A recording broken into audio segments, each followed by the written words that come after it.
Jien semmi Nikita. Jien nistenni f-Sud. ċetata ħafna frifer gbar ġol istonku għalli.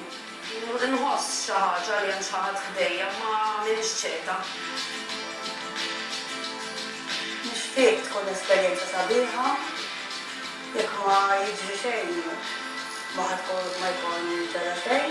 Nifhem, nixtieq li kellem nannu għadu bħalli niftit xurilu, għandin nannu liħor, f'tem ta' 6 xhur, saru niżgħu x'għanniet. Nixtieq għasim qarriba fil-messaġġ. Li dak li għandi f'moħħi jiseħħ. Qabel ma nkomplu bil-programm nixtieq nirringrazzja lill-main sponsors tagħna, lil-maltadealsforyou.com, lil-Park Tower Supermarkets ta' San Giuliano Santa Venera u lil-Soul Solutions Spa.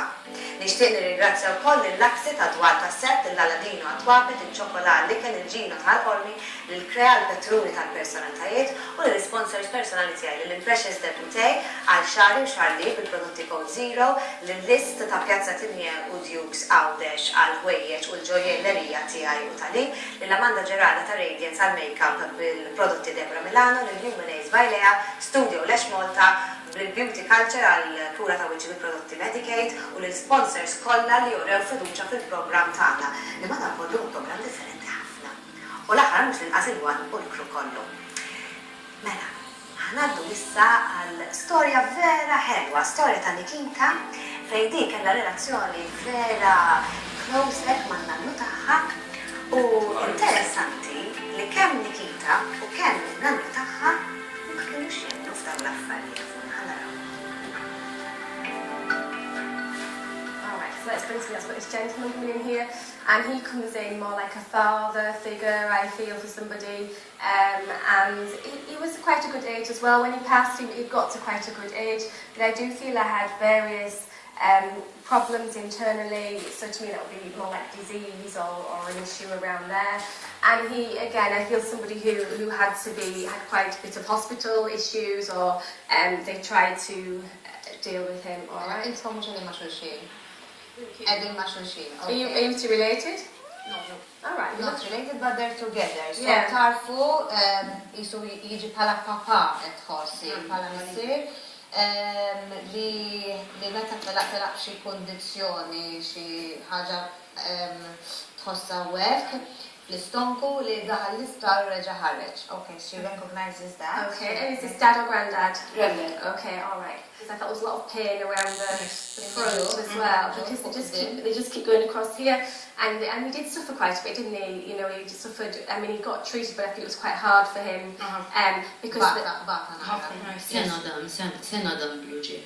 Xinqart li kif miet dika ħassejta wisqa xħat ma stennija li ħajitlaq wara ġimgħa. Dam sena għaddej, imma f'ġimgħa ġara kollox, tobaq għaluna m'għandux ħajja. Ftit sigħat wara għattajt l-aħħar ħimmija bad tinkellmu nżommu jdeh u battelaqna.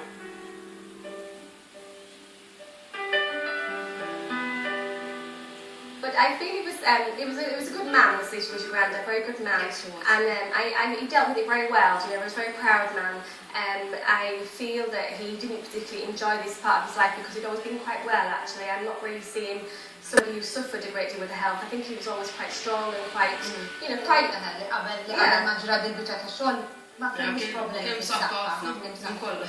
Quite sort of, you know, active, and so it was a bit of a surprise when this came to him, because I don't feel there's any particular signs that this was coming. It just came quite suddenly, and it was a huge surprise thing for everybody, including him. You know, he said he thought he'd always been all right, and he'd always cope with things, you know, so it was a bit of a challenge, really. Għastajt nemmina, bit tispjegali fuq ġaralu, bitkellimni fuq il-nannu, detajli ġaralu, minn xiex, miet, il-kondizjoni li kellu, kemm kien bniedem tal-ġen nistanajt. But you know, he's fine now, thankfully. He's very well, and I feel that when you were a little girl, when you were growing up, he was very significant then as well. He was very good, wasn't he? And I feel that he used to sort of look after you or take you to places. He was very good, wasn't he? Yeah. And he wasn't, even though he was your granddad, I don't think he was particularly old-fashioned. He was quite sort of, quite open, you know. Għalkemm kien il-nannu kien konsuma ta' żmienna. So he wasn't like an old-fashioned brand, but he was quite good, wasn't he? And he was very good to you. I think he took you out to places, and he's got all the grandchildren as well. As almost like a father to me. Yeah, he's very, very, very good person and very kind as well, And I feel that he really treated you sometimes as well, Like if you had spare money, I think it came towards you, didn't it? He was very good, wasn't he? Ma kelli bżonn xi ħaġa ejja nik, ejja bil-flus. Xali karozza, minn kollox, għat-tfal minn kollox li mixxilhom ukoll. Mela, għamilt minn kważi 3 snin sa 7 snin ngħix miegħu, ġifieri nisajt rabbini u nanna. But it's more his time that he gave you, more his time and his energy. And he just said, I know that you think about him a lot. I know that it's always been difficult for you. He makes me very aware of this. And I feel that his passing, it's been quite challenging for you, definitely. It left quite a big gap in your life. ħafna diffiċli ħafna. And I just think you miss sort of having conversations with him more than anything else, okay? But he's very proud of you and he just said, I'm still around. I haven't gone that far away. Even though we can't physically see them, he's just said, I'm always there and I'm watching your journey and you're only young and he's watching you all the way. And kemm jux miegħek. Xorta nbossu jien. Qed jgħidlek qiegħed miegħek dejjem, xorta qed jaraw x'inti tagħmel. It's not been gone so long, I don't think, Grandad. No, feels quite recent. And he feels that his granny's still alive. Yes, if his wife's still alive, yes. So he talked about his wife, that's your grandmother, yes. And he'd always want to see how she was, definitely. But I still feel you connect with her as well. Yes. No, qed wara li mit nannu vera.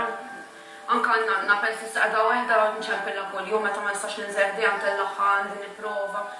Noħroġa għavolja dem xi skuża, ta' nipprova nġebbilha naqgħu xi ħajja. Miskina. He talks a little bit about you, and you're in a relationship. Yes. Because he talks about your partner, okay? But I think you met him, I think you knew him, didn't you? Yes. Because he feels like you was talking a little bit about your life, but he's happy with all of that, okay? Fil-fatt xi ġimgħatej qabel li miet il-nannu l-arus tiegħi xtra li wasfur, ma nsejx inhu. Ġifieri kien jixxilu ta' safar għalih, ma laqas li baqra. Ejwa tagħmel hi xorbu d-dirra fil-gallerija.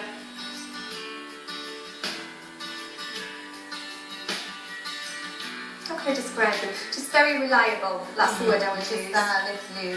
Li għandek bżonn dejjem ħassib. Yeah, very reliable. And I feel that you either carry his picture or you have a tiny picture of him. Yes. Fil-portmoni. He just really wants to say, there is something else other than what we can physically see here. He wasn't a believer, but he said, I'm more of a believer now than I was before. Ovvjament, jemmen u għed jiprofa jgħidlek hawn ħafna iktar milli naħsbu li aħna nafu aħna. Li għalila li ma kienx jemmen daw l-affarijiet. Jina wkoll ftit li xejn kont nemmen, ma għalli li sar jemmen bihom daw l-affarijiet wara li miet qed jara li hemm iktar ħajja wara l-mewt. But all I can say to you is that these are quite quick messages, but he's absolutely fine. He sends his love to you, and he said there's a lot more in your life to come that you can't see yet. And just remember that, okay? And he always is with you. And I feel that apart from the photograph, I do feel you've got a few belongings of his, or yes, and they're very important. You can always keep them, and they'll be yours to pass on at some point, okay? And he just sends all his love to you and your family. All right? Thank you. Kolla, tal-izmin tiegħi qattajt miegħu kollox arti. Fuq flus, li jeni ħafna, għamlu kollox miegħi, ma nistax m'għandix xingerja, id-dispjaċini ġifieri qabel għax konna niġġieldu ta' tfal ifhem.